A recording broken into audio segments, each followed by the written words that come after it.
Welcome back to Simrite Fashion Academy YouTube channel for another interesting tutorial. In this tutorial, I'll be teaching you how to sew this beautiful two-piece kimono cowl shirt, as you can see right here. Okay, so you can see what I got right here. This is the upper piece and this is the down piece, making it two-piece.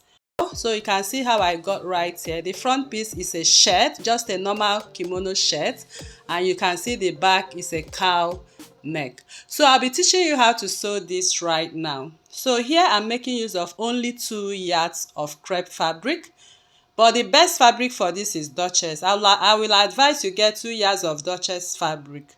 So Duchess fabric actually comes, this is my 2 yards. I use the crepe, but I will advise you use Duchess, so the cowl falls very well for you. So here I'm putting the 2 yards into 2. So this is my 2 yards. If you put it into 2, it will be unfold on one side. Okay, so the folded part is the part of the length of your crepe. Crepe or Duchess comes at the length of 60 inches. So I'm going to put it together. So just put the 60 inches length together and you'll be having 30 inches. I believe you understand. So this is 30 inches. When I fold that length part, if you fold it, you will have 30 inches. Right now, I'm going to separate the folded edge. Okay, so that length of 60 inches, which crepe or Duchess comes at, I'll cut it out and have 30 inches length, still having my 2 yards for both of them. Okay, unfold. So I've separated the both of them right now. So I'm going to keep one of them, one of the length I cut, the 30 inches length. I will separate it and keep it for the back. Then we are going to work on the front piece now. So this part is 30 inches, which I cut out. So I separated the folded edge, just cut the folded edge. So I cut the folded edge because we are going to have button at the front. So that button, we are going to have a button allowance. So just go ahead and separate that folded edge so you will be able to mark out your button allowance. So I'll just go ahead and pin that piece which I've cut out right now. So make sure you pin it because Duchess or crepe wobbles a lot. So I will mark 2.5 inches at the center front. So that's 2.5 inches is going to be my button allowance. So I just go ahead and mark out 2.5 inches. So that line I'm marking right now will now be my center front. Okay, after the 2.5 inches of my button allowance. So I am making sure I have 2.5 inches all over. So now I will go over to mark out my shoulder divide by 2. I have 8 inches. Then you are going to mark out your sleeve length. So I'm marking 8 inches for my sleeve length and I added 1 inch for seam allowance, making it 9 inches. So I'm going to take the measurement of all I have, and I have 19.5 inches right from the allowance I added for my button. I'll also mark the same 19.5 inches on the hem because I just want to get a straight line. So I'll just go ahead and mark that straight line. So now I really want to cross check if I really have exactly the same thing up and down. So 19.5 inches, I'm just remarking it again just to be sure I get the total of what I have on top to match up what I have on the down piece. So I have to remark that 19.5 inches. So this is it. So I'm going to cut out on the 19.5 inches length right now. So after cutting out, we are going to start marking out 1 inch border line, which will serve as our shoulder line. So here is my shoulder line right now. Now I'm going to mark my neck width. So we are going to mark our neck width. The neck width is 2.5 inches and the neck depth is 2.5 inches. By the time we stitch half an inch, we'll fall back to 3 by 3 neck width for a shirt collar. So I've highlighted the neckline for the front, 2.5 by 2.5 inches. Then now I will go over to my sleeve line. I will come down by 1.5 inches for the shoulder drop. So just mark out your shoulder drop. And from that shoulder drop, I'm going to mark my sleeve opening at 11 inches. I'll mark 11 inches for my sleeve opening. And on that center front, I'm going to mark my hip circumference divide by 4. You can just add 1 inch, okay? 1 inch for your ease. So whatever you have remaining there, mark it all the way down just to get a straight line. Of course, you understand what I'm doing right here, just like you do in kimono. So what I did is to add just half an inch for my seam allowance. So I just curve in my kimono sleeve at that point. So this is the body for the front, and I'm going to fold in that my button allowance. Just fold it in and secure with your pin, because we are going to cut out the neckline as the button allowance is folded right there. So but before that, don't forget to add half an inch seam allowance on your slope. That's your shoulder slope. You add half an inch seam allowance. So that is exactly what I'm doing right here. So once I've added the half an inch seam allowance, I'll cut out through the half an inch seam allowance. Then I'll cut in through my 2.5 inch neck width and neck depth. So you can see how I cut it. So next, I'm going over to the kimono piece and I'll cut it all the way down. So this is what I got at the end of the day. So I'll also secure it with my pins. So we are going to use this back piece to cut out the front piece. So I'm going to bring back the other 30 inches length which we cut out from the 2 yards, okay? So which is the back. I'm going to fold that back. So this is the folded edge, okay? Make sure they are equal on each side. So this folded edge right now, I'm going to measure it, and you can see it's also the 30 inches which we cut out. So next thing we are going to do now, you will go over to the shoulder piece, okay, the upper piece of it. Right now we are going to take the measurement of how much we want our cowl to fall. So this depends on you. If you want it to fall very deep, just increase it. I have 14 inches right here. You can increase it to 16. You can even make it smaller, maybe 12, but I use 14 inches for that. So I made a mark at that 14 inches, and I'll bring in the center front of the front dress. So you're just going to pin the shoulder piece to that 14 inches. You are going to place it in a slanted form. So I'll secure the shoulder seam first. So once you pin that piece, make sure you arrange it very well and pin. And after pinning, you can see how I sloped it like a triangle. So you are going to slope it to touch the center back of the folded edge of the back this way. So I'll also secure it with my pin as well. So now the next thing we are going to do now is to trace out. We are going to trace out the size, the sleeves, okay? So that V shape or that triangle part you have there is what will give us that cowl effect. So I'll just go ahead and cut by this side. Just trace out the shape of the sleeve, the bodies, everything, the shoulder, until you get to that point. So once you get to that point, this is how it's going to look like. It will look like this. Then just lift up the upper piece and make a notch at the down piece. So I'm going to take off the upper piece right now. And if I open it, you can see the cowl effect right there. Can you see that?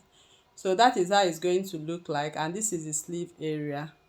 So this is the cowl effect which we had at that. So now you are going to use your natural neckline 3x3. I marked out 3x3 for front neckline and 3x1 for back neckline. So I'm just taking what I have on the back piece. I have 3.5 after measurement, so multiply by 2 will give me 7. For the front, I'll measure, I have 5.5. So I'm just taking the measurement very gently. So I have 5.5. I'll multiply by 2 to give me 11. So altogether, my neckline is 18 inches. So this 18 inches right now, I'm going to use it to draft my collar piece. So to draft the collar piece, you need to make a straight line like this and another one perpendicular to it. So now I'm going to divide my neckline, which is 18 inches by 2. So I have 9 inches if I do that. So I will divide it to get the midpoint, the 9 inches. I have 4.5. I'll come up by 0.5 at each end and just slope it with my ruler a little bit for the collar, and come up by 1 inch, which is the width of my collar stand. So I'll also take the shape of that front piece like this. Of course, you know how to draft your collar stand. That is exactly what I'm doing right here. So I'll just go in by 1 inch and cuff that front part. Okay, that is how we usually curve our collar stand. So I will just curve it into the down piece, and this other part will be on fold. So I'll just go ahead and cut out my collar stand accordingly. So my collar stand is ready right now, and this is what it looks like. So the next thing is the collar itself. For the collar itself, I'll also rule a straight line from that straight line, and I'll measure the same 9 inches. I'll come up by 2.5 inches, that is my collar width, and I'll make a box to it. Then I'm going to come in by 1 inch and now slant it to that point just to get my collar. Then on the folded edge, I'll come up by 1/2 an inch and then blend that 1/2 an inch into my collar.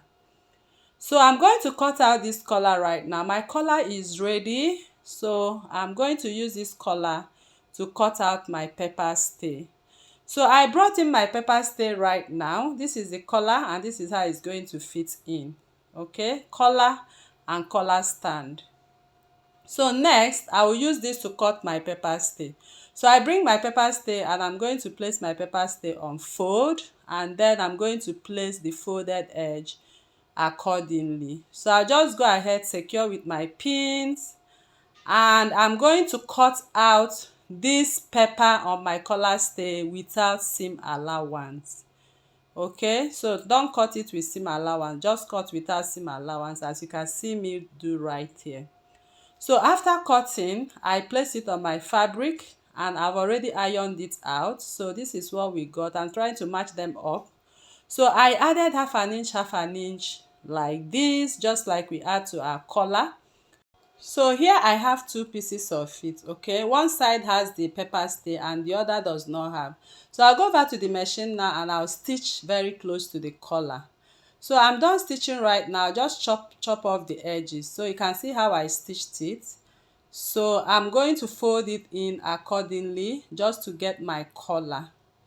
So I'm going to turn it and I'll give it a good press. So I'm done turning it and I even top stitched on one side of it. So this is what I have on my collar.